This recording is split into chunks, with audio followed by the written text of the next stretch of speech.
مستيات بيتنا. سلام كبرات تخاتلتي مستيات بيتنا نايلو متحستو مدبنا بحقي زحزنن نخلاتنا زشغلنيو اتي نجزئو كمصلئي وصاتنياتات وي سينوفوبيا تباهيلو صواع زلو زسكحكح فصامي عب دبوب افريكا داغماي نهيوت بزحات سدتنياتات عب حدقا يودقالو تمالي عب دبوب افريكا عب لعل وصاتنياتات عب زقات اممتكعتي نصحات افريكاوያን هيوتهم سينام አለው عب حدا ماكدونالدز تباهله عالم لخاوي فلوت بيت مغبي عب استفصم متكعتي سلسته ايثيوبياوያን تقتيلهم بزي كازوم استقصنا يوم سلسته ايثيوبياوያን كالوت كلت نيجيرياوያን ون عب دبوب افريكا بسنكي عب لعل سدتنياتات زرء زلو صلئي هيوتهم سينام ابزلو مقنه عب لعلي كاب غانا زمصون كالوت افريكاوያን سدتنياتاتن تماساسال متكعتي يكايدالو لومن بار إذا حجز قاتم زلو فتصامي مستي تاريخاو دحر بايتو أزاميتنا كنريو إنا اتتماليز تسمع زينا نتوم آب دبوب أفريقيا زنبرو سدتنياتات رح زي كونس نملا أفريقاوያን زسنبدي آب بيت مقبي ماكدونالدز زنبرو سلسة سبات بزي قال قبن بسنك مبقولم تراي تلاليوم كقطولو مسمع كونتات قبن نايت هاجر نابي قصوي معبل كم زلو زرئيو እቶም ኢትዮጵያውያን ተማለ ንግሆ ኣብ እዋን ሰዓታት ቁርሲ ኣብቲ ቤት መግቢ ብሰላም እናተመገቡ ክልተ ገጾም ዝተሸፈኑ መንእሰያት ነቶም ኢትዮጵያውያን ብጥይት ሃሪሞም ኣውዲቖሞም ነቶም ግዳያት ብድሕሪ ዝመጥቃዕቲ ዝኾነ ሓገዛት ክግበረሎም ኣይተኻእለን ምኽንያቱ ብዝወረዶም መጥቃዕቲ ብኡ ንብኡ እዮም ዓሪፎም ሰበስልጣን ደቡብ ኣፍሪካ እቲ መጥቃዕቲ ወዝ ብዘይኮነ ብመደብ ኮነ ተባሂሉ ተሓሲቡሉ ዝተኻየደ እዩ ዝመስል ዝብል መግለጺ ሂቦም ኣለው እዚ መጥቃዕቲ እዚ ነቲ ኣብ ዝተፈላለዩ ከባቢታት ደቡብ ኣፍሪካ ኣብ ልዕሊ ጋናውያንን ካልኦት ስደተኛታትን ዝካየድ ዘሎ ሓፈሻዊ መጥቃዕቲ ዘንጸባርቕ እዩ ደቡብ ኣፍሪካውያን ንስደተኛታት ከም መጻወቲ ክጥቀሙሎም ንምርኣይ ዝፍተን ዘሎ ጽልኢ ሕጂ ናብ ኣካላዊ ቅትለት ተሰጋጊሩሎ እዚ ፍጻሜ ግን ሓድሽ ድዩ እንተኢልና ኣይፋልን ዝብል መልሲ ኢና ንረክብ ተመሊስና ክንርኢ ከለና ደቡብ ኣፍሪካ እዚ ጸገም እዚ አንቀጥቂጥዋ ዝጸንሐት ሃገር እያ 2008 ዓመተ ምህረት ብዓሰርተታት ዝቁጸሩ ስደተኛታት ብጭካነ ዝተቆትልሉ ዓመት ነይሩ 2015 ዓመተ ምህረት ዳግማይ ማዕበል መጥቃዕቲ ተራእዩ ኣብ ዝቐረበ ዓመታት ምንቅስቓስ ስርሒት ዱዱላ ዝብል ስም ዝሓዘ ስደተኛታት ክወፁ ዝጽውዕ ናይ ዓመፅ ጉጅለታት ክምስረቱ ንርኢ ኣለና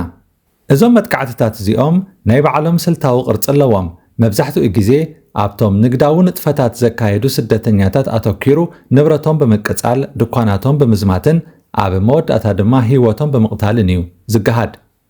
እቲ ጸገም እቶም ኣጥቃዕቲ ደቡብ ኣፍሪካውያን ስደተኛታት ስራሕና መንጢሎምና ዝብል ትንታነ ብምቕራብ ነቲ ዘሎ ቁጠባዊ ቅልውላው ኣብ ልዕሊ ስደተኛታት ከውፅዎ ምፍታኖም እዩ ስለምንታይ እዩ እዚ ኩሉ ዝግበር ዘሎ እንተኢልና ቀዳማይ ቁጠባዊ ጸገም እዩ ኣብ ደቡብ ኣፍሪካ ሰፊሕ ናይ ስራሕ ዕድላት ብዘይ ምህላው ንብዙሓት መንእሰያት ብቐሊሉ ዓቕሎም ኣጽቢቦም ናብ ጽልኢ ንኽቃልዑ ይገብሮም ካልኣይ ፖለቲካዊ ረብሓ ገለ ፖለቲከኛታት ድምፂ ንምርካብ ኣብ ልዕሊ ስደተኛታት ናይ ጽልኢ መደረታት የቃልሑ እዚ ድማ ንህዝቢ ንዓመፅ ይድርኾ ሳልሳይ ድኹም ምምሕዳር ሕጊ መብዛሕትኡ ግዜ ገበረኛታት ተሓተቲ ስለ ዘይኮኑ እቲ ጽልኢ ከም ዝቕጽል ይገብሮ በዚ ሎሚ ቅነ ዝምዕብል ዘሎ ሓደገኛ ኩነታት ዜጋታተይ ግዳያት ይኾኑ ኣለዉ ብምባል መንግስቲ ጋና ናብ ደቡብ ኣፍሪካ ናይ ስምዕታ መልእኽቲ ሰዲዱሎ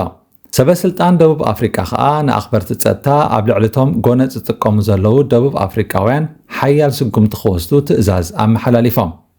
ኣብ ደቡብ ኣፍሪካ ብርክት ዝበሉ ኤርትራውያን ከም ዝነብሩ ዝፍለጥ ኮይኑ ንሳቶም እውን ኣፍሪካውያን ስለ ዝኾኑ በዚ ኩነታት ክጽለዉ ግድን እዩ ካብ ደቡብ ኣፍሪካ ዝመጸና ሓበሬታ እቶም ኤርትራውያን እውን ኣብ መዓልታዊ ህይወቶም ስክፍ ተሓዲርዎምን ኣብ ትሕቲ ፍርሒ ከም ዘለውን የመላኽት ኣብ ደቡብ ኣፍሪካ ከምቲ ኣቐዲምና ዝገለጽናዮ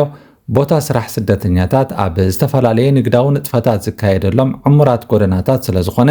ተሓቢእካ ኣብ ገዛኻ ኮንካ ዝስራሕ ስራሕ ኣይኮነን ጸዓዱ ወይ ምዕራባውያን ኣብ ደቡብ ኣፍሪካ ኣብቲ ውሕስ ዝበሃል ከባቢታት እዮም ዝነብሩን ዝንቀሳቐሱን ስለዚ ዝወርዶም መጥቃዕቲ ወይ የለን ወይ ኣዝዩ ውሕድ ክኸውን ዝኽእል ኣብ መወዳእታ ግን ነዚ ኩሉ ዝሕዝን ፍጻሜታት ኣህጉራዊ ማሕበረሰብ ክሪኦ ዝግባእ ጉዳይ እዩ ስደተኛታት ሰባት እዮም ህይወቶም ክብርቲ እያ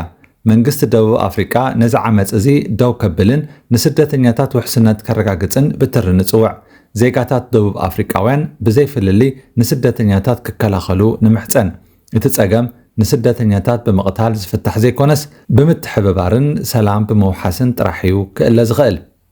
ናብ ካልእ ዜና ምስ እንሰግር ክቡራት ተኸታተልቲ መስትያት ቤትና ኤምባሲ ኤርትራ ኣብ ሕቡራት መንግስታት ኣሜሪካ ነቲ ኣብ ዛዕባ ተበግሶታት ምልዓል እገዳን ምምሕያሽ ዝምድና ኤርትራን ኣሜሪካን ኣመልኪቱ ዝወሃብ ዘሎ ርእይቶታት መልሲ ሂብሎ እዚ ብ22 ሚያዝያ 2026 ኣብ መጽሔት ዎል ስትሪት ጆርናል ዝተዘርግሐ ሓበሬታ ብሎስ ብኣሰላጥነት ፕሬዝደንት ግብፂ ዓብድልፋታሕ አልሲሲ ኣብ ግብፅን ምስ ኢሳያስ ኣፈወርቅን ምስጢራዊ ዝርርብ ምክያዱ ዘጠቓለለ ተበግሶታት ከም ዝጸንሐ ይግለጽ እንተኾነ እዚ ተበግሶታት ነቲ ዝጸንሐን ምስሩትን ፖሊሲ ዝምድናታት ወፃኢ ኣሜሪካ ዝጻባእ እዩ ብዝብል ገለ ተቃውሞታት ይስማዕ ኣሎ ሕማቕ ኣተሓሕዛ ሰብኣዊ መሰላት ዘለዋ ምርጫ ዘካይድ ዲሞክራሲያዊ ቅዋማዊ መንግስቲ ዘይብላ ነቲ ካብ ጽባሕ ነፃነታት ሒዛ ኣብ ዝተኸደቶ ወተሃደራዊ ምልካዊ መንግስቲ ሒዛ ትቕጽል ምስ ዘላ ሃገር ዝግበር ምልዓል እገዳን ምምሕያሽ ዝምድናን ተሰዓርነት ኣሜሪካ ዘመልክት ንምልካዊ ስርዓት ድማ ሞጎስ ዝህብ ምዃኑ ሓያለ ፖለቲከኛታት ኣሜሪካ ርእይቶኦም ይህብሉ ኣለዉ እቲ ነዚ ኣመልኪቱ ሎሚ 29 ሚያዝያ ዝተዘርግሐ መግለጺ ኤምባሲ ኤርትራ እቶም ነዚ እዋናዊ ጉዳያት ኣመልኪቶም ብዝተፈላለየ መገዲ ርእይቶታቶም ዘቕርቡ ዘለዉ ውልቀ ሰባት ነፃ ተንተንቲ ተመሲሎም ዝቐርቡ ተኸፈልቲ ሎቢታት ምዃኖም ብምጥቃስ ነቲ ተፈጢሩ ዘሎ ተስፋታት ንምዝራክ ናብ ዝበለየ ዝተመርፀ ትረኻታቶም ተመሊሶም ጥርጣረታት ከእትዉ ይፍትኑ ከም ዘለዉ ወቒሱ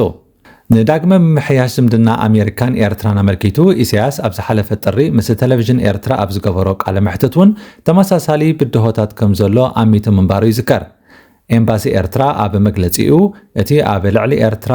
ንዓሰርተታት ዓመታት ዝቐጸለ ጸቕጢ እገዳን ተነጽሎን ንዕላማታት ፖሊሲ ኣሜሪካ ይኹን ዞባዊ ምርግጋእ ኣየገልገለን ብምባል እዚ ድማ ኣድላይነት ከም ዘይነበሮ ዘርኢ እናዓበየ ዝመጽእ ዘሎ ኣረዳድኣ ከም ዘሎ ይሕብር